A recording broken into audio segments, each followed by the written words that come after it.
1960 letter, Buffett Partnership Limited, 810 Kiewit Plaza, Omaha 31, Nebraska, July 1961. To my partners. In the past, partners have commented that a once-a-year letter was a long time between drinks, and that a semi-annual letter would be a good idea. It really shouldn't be too difficult to find something to say twice a year. At least it isn't this year. Hence this letter, which will be continued in the future years. During the first half of 1961, the overall gain of the Dow Jones Industrial Average was about 13%, including dividends. Although this is the type of period when we should have the most difficulty in exceeding this standard, all partnerships that operated throughout the 6 months did moderately better than the average. Partnerships formed during 1961 either equaled or exceeded results of the average from the time of formation, depending primarily on how long they were in operation. Let me, however, emphasize 2 points.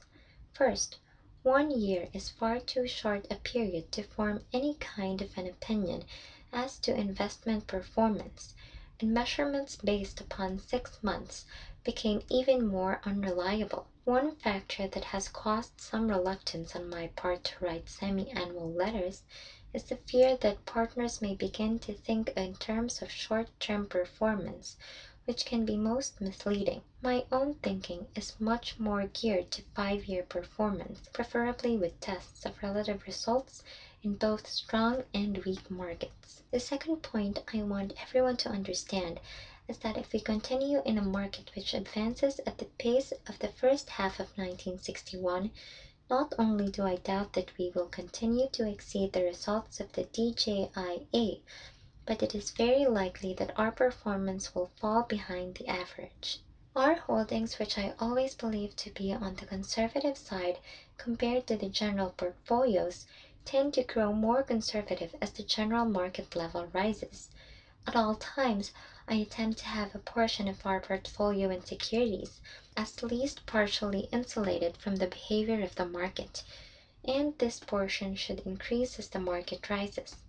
However appetizing results for even the amateur cook, and perhaps particularly the amateur, we find that more of our portfolio is not on the stove. We have also begun open market acquisition of a potentially major commitment which I, of course, hope does nothing market-wise for at least a year. Such commitment may be a deterrent to short-range performance, but it gives strong promise of superior results over a several-year period combined with substantial defensive characteristics. Progress has been made toward combining all partners at year-end. I have talked with all partners joining during this past year or so about this goal, and have also gone over the plans with representative partners of all earlier partnerships. Some of the provisions will be: A. A merger of all partnerships based on market value at year-end, with provisions for proper allocation among partners of future tax liability due to unrealized gains at year-end. The merger itself will be tax-free and will result in no acceleration of realization of profits. B. A division of profits between the limited partners and general partner, with the first 6% per year to partners based upon beginning capital at market, and any excess divided 1/4 to the general partner and 3/4 to all partners proportional to their capital. Any deficiencies in earnings below the 6% would be carried forward against future earnings, but would not be carried back. Presently, there are 3 profit arrangements which have been optional to incoming partners. 1. Interest provision of 6%, access to general partner of 1/3, access to limited partners of 2/3. 2. Interest provision of 4%, access to general partners of 1/4, and access to limited partners of 3/4. 3. No interest provision, access to general partner of 1/6, access to limited partners of 5/6. In the event of profits, the new division will obviously have to be better for limited partners than the first 2 arrangements. Regarding the third, the new arrangement will be superior up to 18% per year, but above this rate, the limited partners would do better under the present agreement. About 80% of total partnership assets have selected the first two arrangements, and I am hopeful should be averaged better than 18% yearly. Partners presently under the third arrangement will not feel shortchanged under the new agreement. C. In the event of losses, there will be no carryback against amounts previously credited to me as general partner, although there will be a carry forward against future excess earnings. However, my wife and I will have the largest single investment in the new partnership, probably about 1/6 of total partnership assets, and thereby a greater dollar stake in losses than any other partner of family group.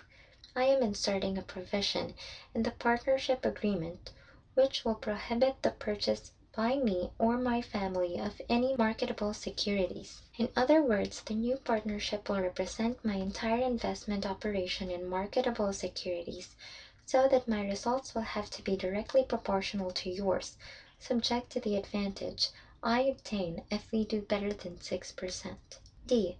A provision for monthly payments at the rate of 6% yearly, based on beginning of the year capital valued at market. Partners not wishing to withdraw money currently can have this credited back to them automatically as an advance payment, drawing 6% to purchase an additional equity interest in the partnership at year end. This will solve the one stumbling block that has heretofore existed in the path of consolidation, since many partners desire regular withdrawals, and others wish to plow everything back. E.